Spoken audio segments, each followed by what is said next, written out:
Leo ni Disemba 9 mwaka 2025.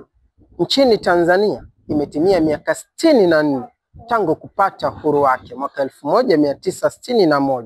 Mwaka 1964 tarehe 26 mwezi Aprili, nchi ya Tanganyika iliungana na nchi ya Zanzibar na kuunda taifa la Tanzania. Kila mwaka inapofika Disemba 9, nchi ya Tanzania husherehekea maadhimisho ya uhuru, na sherehe za mwaka huu zimefutwa na Rais wa Jamhuri ya Muungano wa Tanzania Daktari Samia Suluhu Hassan. Hii si mara ya kwanza.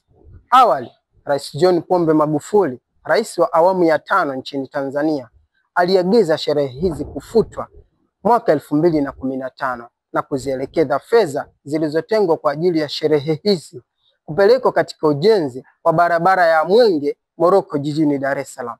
Ilipofika mwaka 2018 pia hayati Rais John Pombe Magufuli aliagiza fedha hizi zitakazotumika katika sherehe za uhuru za mwaka huu, mwaka 2018, zielekezwe katika ujenzi wa hospitali ya Uhuru mkoani Dodoma. Ilipofika mwaka 2020 pia Rais John Pombe Magufuli aliagiza fedha zilizotengwa kwa ajili ya sherehe za uhuru zielekezwe katika ununuzi wa vifaa vya hospitali ya Uhuru mkoani Dodoma.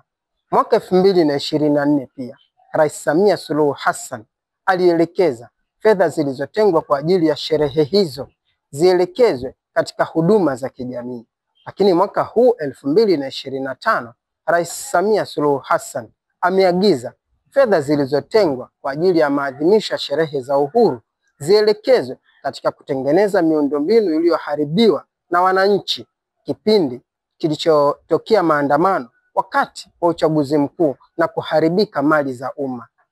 Lakini mara hii wakili Peter Samson Madeleka alifungua shauri mahakamani kupinga uamuzi wa Rais Samia Suluhu Hassan kufuta sherehe hizi.